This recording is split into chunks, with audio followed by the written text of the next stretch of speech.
시편 139편 23절에서 24절 말씀입니다. 함께 낭독하겠습니다. 하나님, 나를 샅샅이 살펴보시고 내 마음을 알아주십시오. 나를 철저히 시험해 보시고 내가 걱정하는 바를 알아주십시오. 내가 나쁜 길을 가지라 않는지 나를 살펴보시고 영원한 길로 나를 인도하여 주십시오. 아멘. 오늘은 과거의 통제를 벗어나 복음의 삶으로라는 주제로 함께 말씀을 나눠보겠습니다. 우리는 믿음을 눈에 보이지 않는 것이라고 말하면서도 믿음을 판단하는 근거는 눈에 보이는 것들을 통해서 판단을 합니다. 사실 이러한 것들이 우리에게 있어서 나누면서 굉장히 많이 없어졌다고 이야기하지만 여전히 내가 뭔가 잘 풀리지 않을 때 기도를 안 해서 그런가? 내가 잘못해서 그런가? 라는 마음이 우리에게 문득문득 들어올 때가 있을 것입니다. 우리가 믿음을 판단하게 되는 기준은 예배에 얼마나 빠짐없이 참석하는지, 성경을 얼마나 많이 아는지, 교회에서 어떤 직분을 받고 얼마나 열심히 섬기는지를 봅니다. 물론 이런 것들은 매우 소중합니다. 행위가 없는 믿음은 죽은 믿음이라고 성경도 이야기하고 있습니다. 그러나 눈에 보이는 행위만으로 그 사람의 믿음을 전부 설명할 수는 없습니다. 우리는 행위를 넘어 그 안에 담긴 마음, 감정을 함께 바라볼 줄 아는 사람이 되어야 됩니다. 겉으로 열심히 하는 것과 마음의 성숙은 다릅니다. 성경의 지식이 많아도 작은 비판에 무너질 수 있고 오래 봉사해도 분노를 다루지 못할 수 있으며 기도를 많이 해도 가까운 사람의 말을 듣지 못할 수도 있습니다. 겉으로는 충성스럽지만 마음 깊은 곳에서는 두려움과 인정 욕구에 끌려갈 수도 있습니다.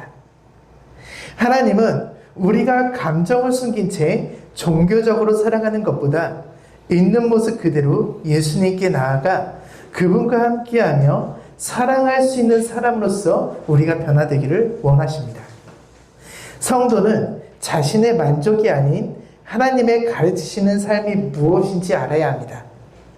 예수님께서 우리에게 가르쳐 주신 제자의 삶은 완벽하라고 이야기하지 않습니다. 그저 예수님과 함께하며 그분의 뒤를 따라오라고 이야기하고 있습니다. 우리는 계속해서 제자의 삶에 대해서 나누고 있습니다. 여러분들이 제자의 삶을 들으면서 생각하는 것은 무엇인가요? 내가 느끼고 있는 것은 무엇인가요? 제자의 삶을 간단히 말하면 결국 예수님과 함께하며 그분을 닮아가는 것입니다. 그럼 이 시점에 우리는 조금 불편할 수 있지만 꼭 내게 해야 될 질문이 있습니다. 나는 정말로 예수님을 닮아가고 있습니까? 여러분들은 이 질문에 어떻게 답하시겠습니까? 우리는 단지 교회가 정한 규칙을 잘 지키고 일을 잘하고 교회 활동에 열심히 참여하는 사람이 아니라 예수님의 마음을 닮은 사람이 되고 있는지 나에게 질문해야 합니다. 여러분은 어떻게 내가 스스로에게 질문했을 때 나는 예수님을 닮아가고 있습니다 라고 당당하게 네 라고 대답하신 분이 있나요? 마음속으로?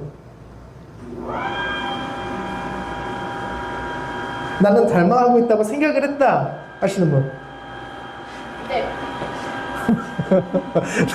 너무 당당하게 네 하면서 또 당당하게가 아니라 너무 자신있게 얘기 소리 져서 닮아가고 있습니다. 어떻게 닮아가고 있습니까?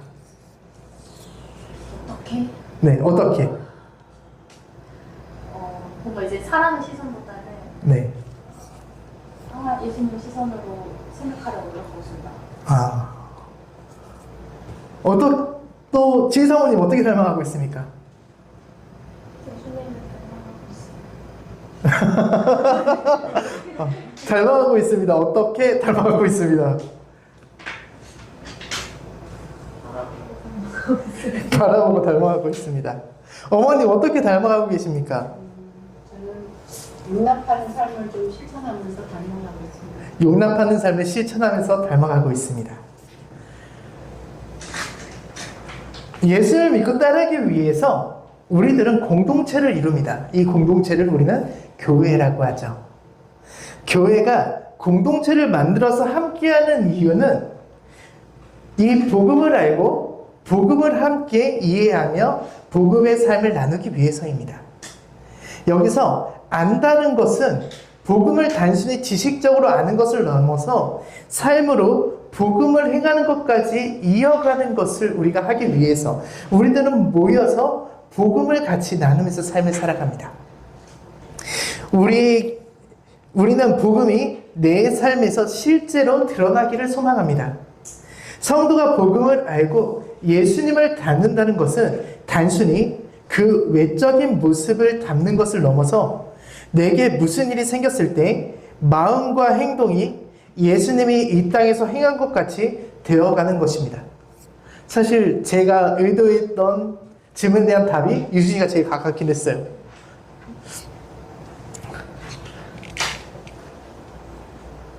단지 교회에서 일을 더 잘하는 사람이 아니라 내 감정과 관계를 예수님께서 하신 것과 같이 하며 시간을 예수님과 함께 보내며 고난과 상처 속에서 나의 반응이 복음이 드러날 수 있는 삶을 살아가는 것, 이것이 예수님을 닮은 것이며 복음이 삶으로 드러나는 것입니다.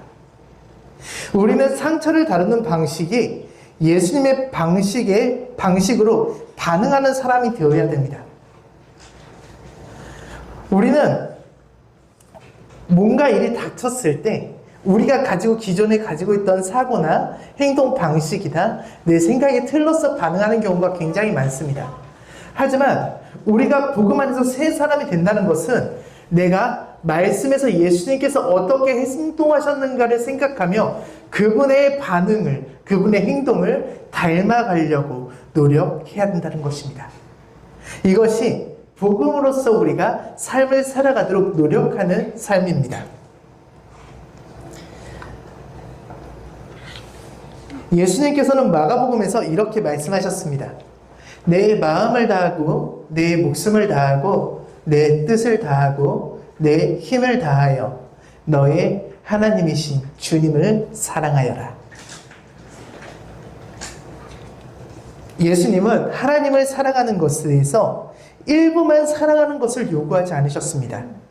마음과 목숨과 뜻을 다하라는 것은 내 모든 것을 다해서 하나님을 사랑하라고 말씀하신 것입니다.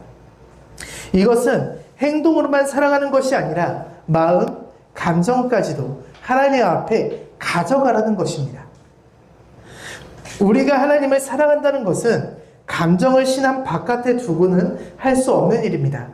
분노, 두려움, 기쁨, 외로움, 질투, 수치심, 슬픔과 같은 감정은 모두 하나님 앞에서 다루어야 할 내 모습입니다. 물론 감정이 모두 옳은 명령은 아닙니다. 하지만 감정을 무시하고 배제해서도 안 됩니다. 우리는 감정은 내 마음에서 무슨 일이 일어났는지에서 알려주는 신호라는 사실을 알아야 됩니다.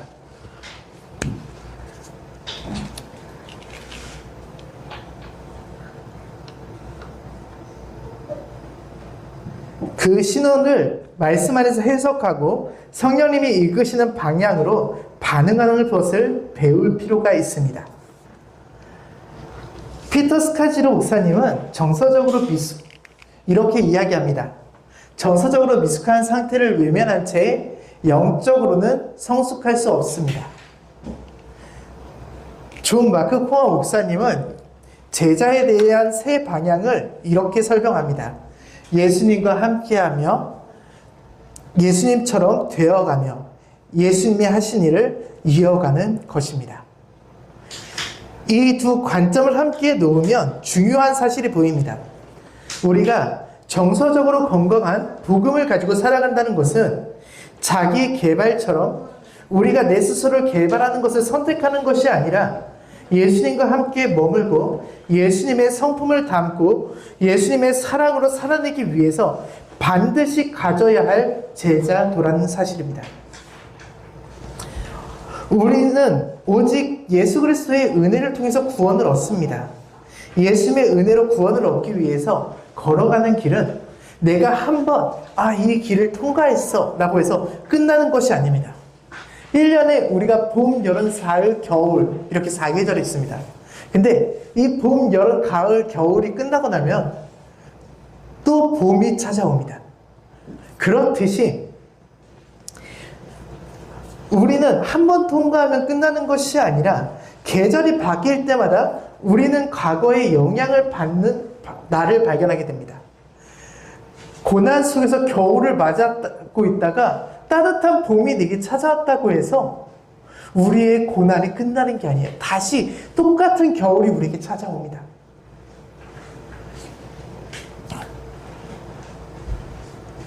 그때 우리는 과거의 영향을 받고 있는 나를 발견하면서 자신을 살피고 과거의 영향을 발견하고 그것에 대한 통제권을 내려놓고 슬픔을 예수님 앞으로 가져갈 수 있어야 됩니다. 그것이 예수님께 내 짐을 내어놓는 것입니다. 우리는 예수님께 나의 무거운 짐을 내려놓아야 된다고 늘 이야기를 합니다. 근데 그러면서도 내 짐을 꾹 움켜쥐고 그 통제권을 내가 가지고 싶어 합니다. 내가 그것을 가지고 있으면 절대로 우리는 그것을 완전히 내려놓지 못합니다. 우리는 그거에 대한 통제권이 나한테 있지 않다는 것을 인정할 수 있어야 됩니다. 우리가 기억해야 할 것은 복음은 괜찮은 모습으로 만들어 하나님께 가는 것이 아니라 죄에는 이미 나를 아시고 사랑하시는 예수님 앞으로 나아가는 것입니다. 우리는 내가 죄인이라는 사실을 인정하고 정직하게 나를 바라볼 수 있어야 됩니다. 내가 가면을 쓰고 내가 괜찮아라고 외치는 것이 아니라 정말 괜찮기 위해서는 먼저 내가 죄인됨을, 내 안에 있는 모든 것이 불편함을 인정하고 바라볼 수 있어야 됩니다. 우리는 하나님 앞에서 정직해야 됩니다. 시편 139편 23절에서 24절에 이렇게 이야기합니다. 하나님 나를 샅샅이 살펴보시고 내 마음을 알아주십시오. 나를 철저히 시험해 보시고 내가 걱정하는 바를 알아주십시오. 내가 나쁜 길을 가지나 않은지 나를 살펴보시고 영원한 길로 나를 인도하여 주십시오. 성도의 신앙이 성장한다는 것은 더 많은 일을 하는 것이 아니라 먼저 하나님 앞에서 내 마음을 정직하게 들여다볼 수 있어야 됩니다. 그런데 우리는 자신을 보는 일이 두렵습니다. 마음을 들여다보면 내가 생각하는 신앙이 좋은 사람의 기준과 다른 나의 모습을, 나의 감정을 발견하게 되기 때문입니다. 죄인된 나를 볼 때 이 모습을 통해서 구원을 얻지 못할 수 있다는 두려움과 사람들이 나를 어떻게 평가할지 모른다는 두려움에 빠져서 이 감정을 깊숙한 곳에 숨겨둡니다. 우리가 감춰둔 감정은 누군가 잘 될 때 기뻐하지 못하는 질투로, 거절당할까 두려워 늘 좋은 사람처럼 행동하는 마음으로, 인정받지 못하면 아무것도 아닌 것 같아서 너무나 수치받는 기분으로서, 내가 원하는 대로 되지 않을 때 올라오는 분노로서 우리 안에 남아있게 됩니다. 우리는 이 감정을 마주하고 덮고 마주하지 않습니다. 그리고 진실을 피하기 위해서 종교적 가면을 쓰기도 합니다. 정말 이러한 모습을 계속해서 마주해야 되는 내 모습이 때로는 너무 지긋지긋하고요. 때로는 너무나 화가 나고요. 나는 왜 이 정도밖에 안 되는 사람인가라는 생각이 들 수도 있습니다.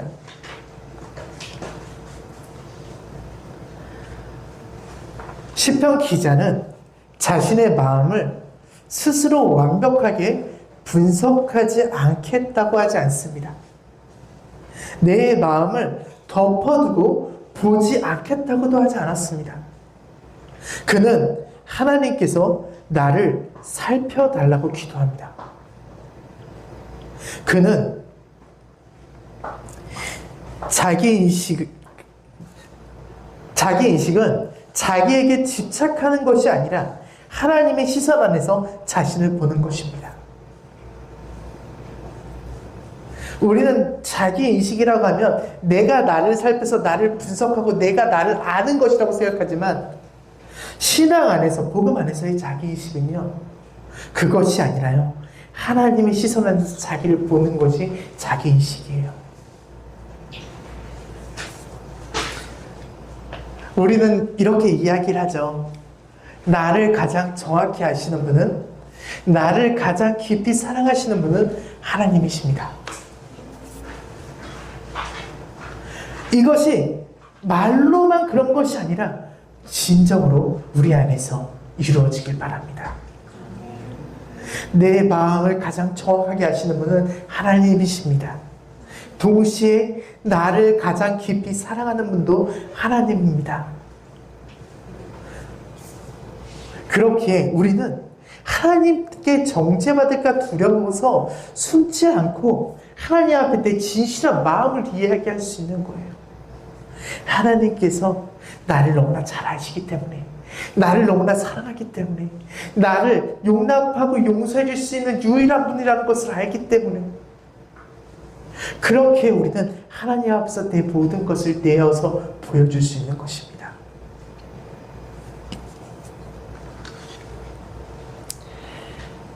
우리가 잘 내 모습을 보이지 않던 부분들을 보일 수 있는 유일한 공동체가 있어요. 그게 어디예요? 가정이에요. 우리가 가정에서 왜 그런 모습을 보이냐면요, 가정은 나를 이해해 줄 거야, 나를 버리지 않을 거야. 가정, 이 공동체는 나와 그냥 내가 어떻게 해도 계속 같이 있을 거야 라는 마음이 있기 때문에 그 공동체 안에서는 나의 모든 것을 보여줄 수 있는 것입니다.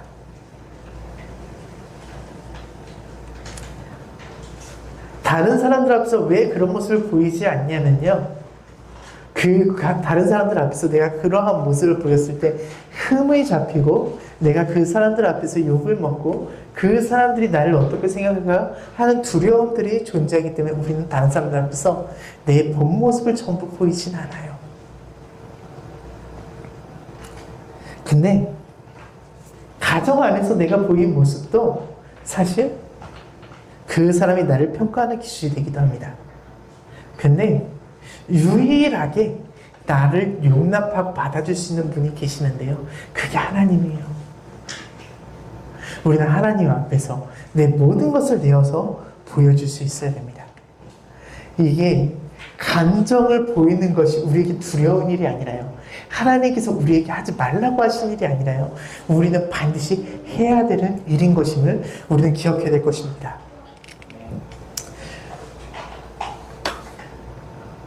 예수님께서 감정을 부정하지 않으셨습니다. 사람들을 불쌍히 여기셨고 불의 앞에 분노하셨으며 친구의 죽음 앞에 우셨고 십자가를 앞두고 괴로움을 아버지께 아뢰었습니다. 완전한 영성은 감정이 없는 상태가 아닙니다. 감정을 하나님 앞으로 가져가서 사랑으로 반응하는 상태입니다. 우리가 화가 날 때 화를 내면 안 된다고 생각하며 화를 억누르기 이전에 나는 지금 왜 화가 났는가에 대해서 물어야 됩니다. 우리는 감정이 생기면 그 화를 짓누르고 기독교인은 화를 내면 안 되니까 참아야지 라고 하는데 그게 아니라요, 내가 왜 화가 나지? 라고 질문을 할 수 있어야 돼요. 내가 화가 나는 이유에 대해서 존중받지 못해서 느끼는 건지, 통제권을 잃을까 두려워서 그러는 건지, 내 오래된 상처가 건드려져서 그런 건지 하나님 앞에서 살펴봐야 합니다. 그런데 이 일을 할 때도 우리에게 한 가지 균형이 필요합니다. 우리의 감정은 진짜지만 감정이 말하는 해석이 언제나 진리는 아니라는 사실입니다. 나는 버림받은 것처럼 느껴졌다는 말이 하나님이 나를 버리셨다는 것이 아닙니다. 우리는 감정적으로 어느 순간 막 하나님과 동행하는 것처럼 살아가다가 내게 고난이 찾아올 때 하나님께서 나를 버리신 것 같아 라고 이야기할 때가 있잖아요. 근데 그 말이 진리는 아니에요. 우리는 근데 그걸 진리처럼 생각할 때가 있거든요. 근데 말씀에 보면요, 하나님을 나를 버리지 않으세요.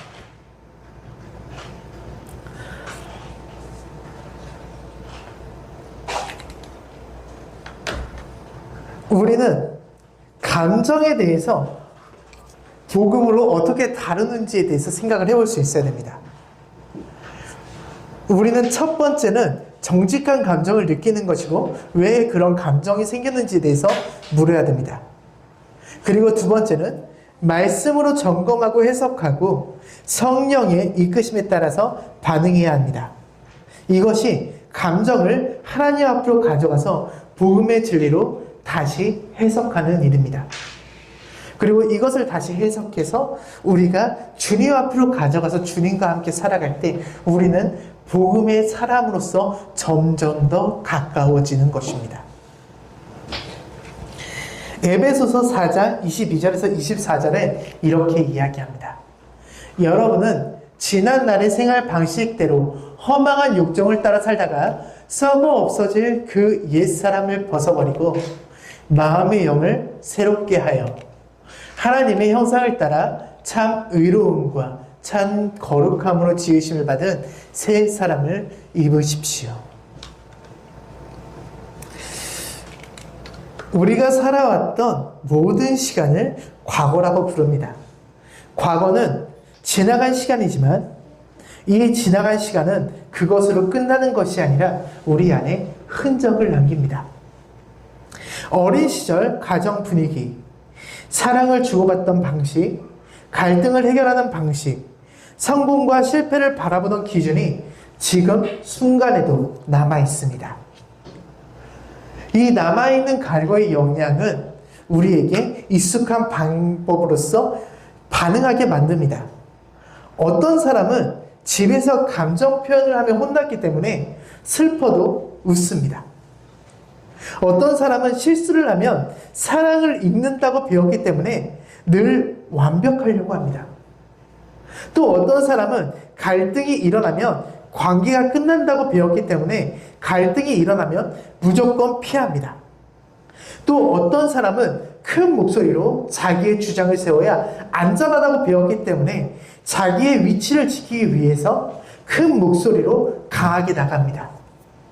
이런 과거의 시간이 지금의 나를 만들고 지금 내가 하는 행동들을 만들어냅니다. 그래서 우리는 과거를 직면해야 됩니다. 이 과거를 직면하라는 것은 부모나 주변 사람들을 탓하며 책임을 돌리라는 뜻이 아닙니다. 그렇다고 아픈 기억을 붙잡고 살아가라는 말도 아닙니다. 지금의 나를 형성한 이야기를 진실하게 인정하되 그 이야기에 지배당하지 않고 복음 앞에 내려놓으라는 것입니다. 책임을 묻는 것과 원망에 머무는 것은 다릅니다. 용서를 하는 것과 잘못을 없었던 일로 만드는 것도 다릅니다. 복음은 진실을 축소하지 않으면서도 과거가 우리의 마지막 정체성이 되지 못하게 합니다. 지금 살아가는 그 정체성이 과거의 영향을 받아서 만들어졌지만 이 복음 안으로 들어가면 우리는 새 사람이 되어서 새로운 정체성을 갖게 만든다는 것입니다. 요셉을 보십시오. 요셉은 자신에게 행한 일을 선하다고 부르지 않았어요. 그것은 악한 일이었지만 그 일이 하나님의 선하신 뜻보다는 크지 않다고 고백했습니다. 이것이 복음적으로 과거를 재해석하는 것입니다. 아무 일이 아니었다고 부정하는 것이 아니라 그 일이 내 인생의 주인이 될 수 없다고 선포하는 것입니다. 우리는 복음을 통해서 예수님 안에서 새로운 가족으로서 새로운 이름을 받습니다. 우리는 과거의 피해자나 실패자라는 이름 안에 갇히지 않을 수 있습니다. 우리의 과거는 나를 실패자, 상처받은 사람, 버림받은 사람, 인정받지 못하는 사람으로 만듭니다. 근데 예수님 안에서 우리는 정죄받지 않고 새 이름을 얻습니다. 그것은 하나님의 자녀, 사랑받는 사람, 용서받은 사람, 다시 부름받은 제자입니다.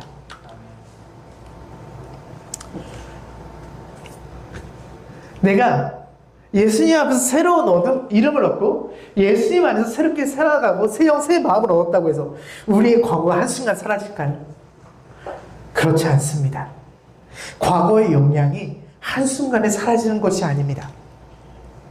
이 익숙한 반응은 계속해서 내 안에 머물면서 나를 건드릴 것입니다.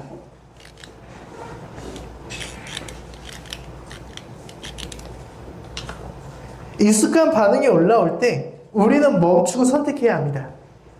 선택의 순간 우리는 질문해야 합니다. 이 반응은 지금 성령님께서 주시는 것인가?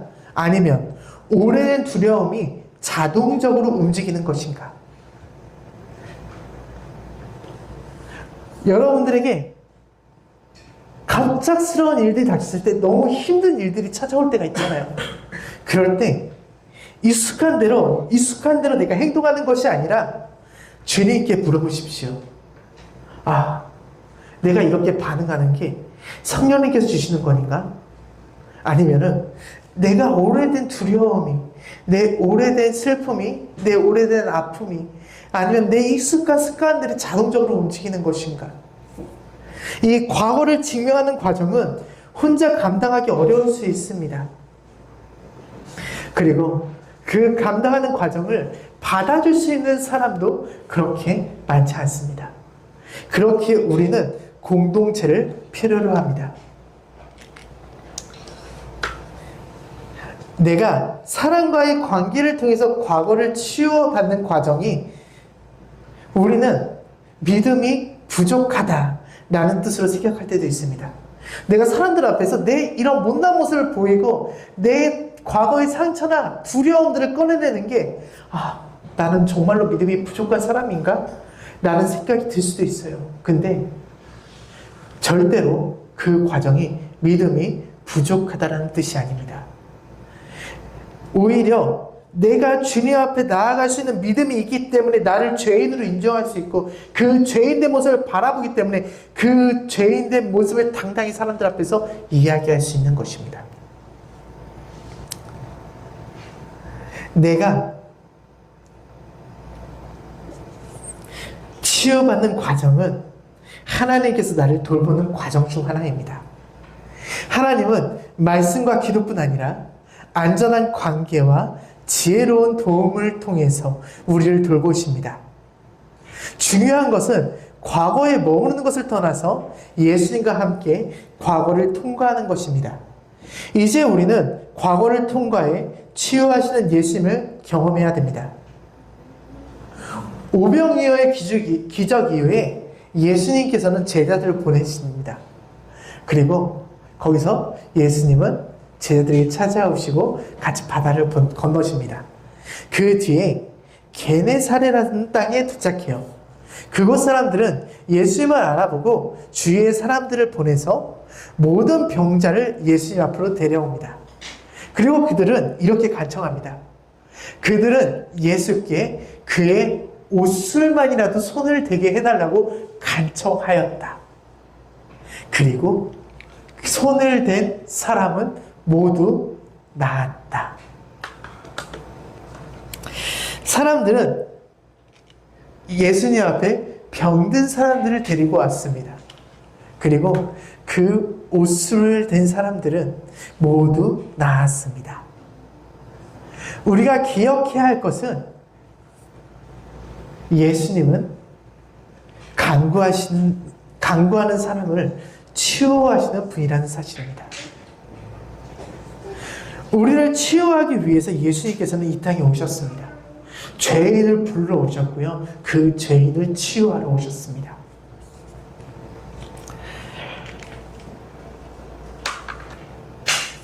신앙생활을 하다 보면 내 힘으로 해결할 수 없는 벽을 만납니다.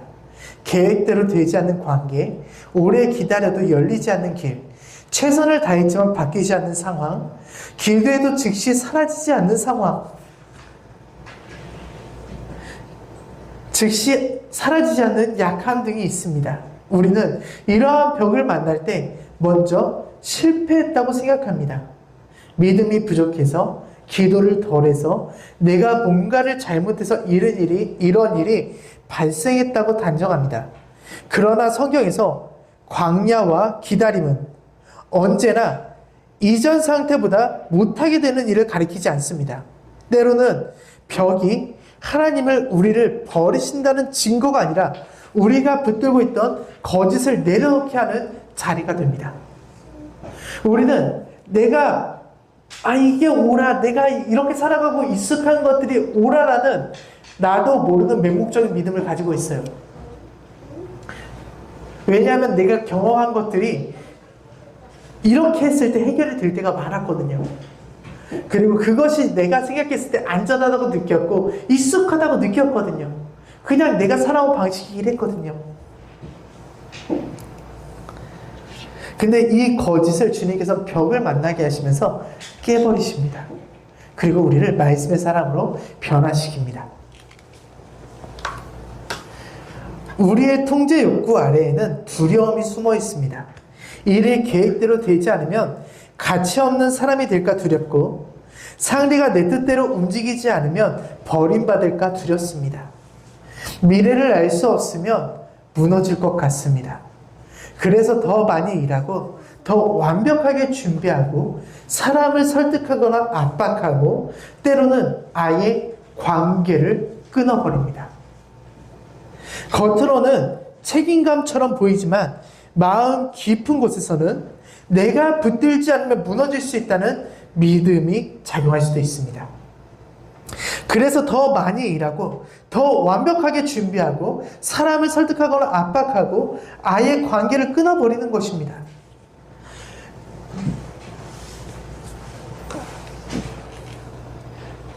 여러분, 예수님도 이런 체념 같은 기도를 하신 적이 있습니다.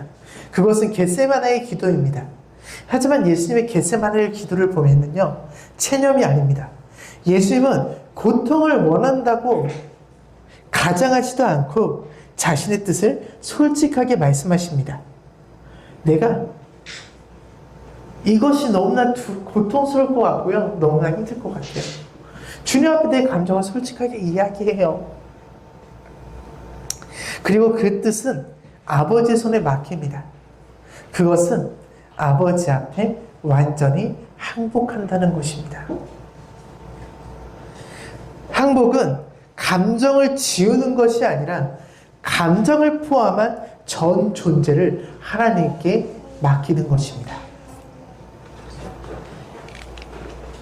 믿음은 원하는 결과를 만들어내는 기술이 아니라요, 결과를 알 수 없을 때도 아버지의 선하심을 붙드는 관계입니다. 존 마크 콩어 목사님이 말하는 변화의 중요한 진실이 여기에 있습니다. 우리는 자기 의지만으로 자신을 완전히 바꿀 수 없습니다. 성화는 내가 나를 구원하는 프로젝트가 아닙니다. 우리가 할 일은 성령님께서 일하실 수 있도록 예수님 곁에 머물며 은혜의 훈련에 자신을 내어드리는 것입니다. 그렇기에 내가 통제할 수 없다는 사실은 절망의 끝이 아니라 은혜의 시작이 될 수 있는 것입니다. 벽 앞에서 우리는 두 질문 사이에 섭니다. 어떻게 하면 이 상황을 즉시 없앨 수 있을까? 라는 질문과, 하나님은 이 상황 속에서 내 안에 무엇을 내려놓게 하시는가? 라는 질문입니다. 우리는 이 두 가지 질문 안에서 어떻게 나가겠습니까? 무엇을 선택하겠습니까? 오늘 내가 할 수 있는 순종은 무엇입니까?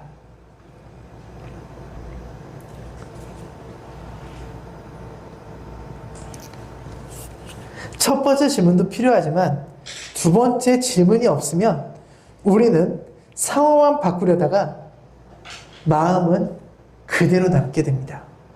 내 불편한 마음, 내 아픈 마음, 내 상처, 내 고통, 이 마음들은 그냥 그 자리에 남아있게 돼요. 하나님은 벽을 통해 성공보다 신뢰를, 결과보다 순종을, 통제보다 사랑을 배우게 하십니다. 여러분들이 그 사실을 배웠으면 좋겠습니다.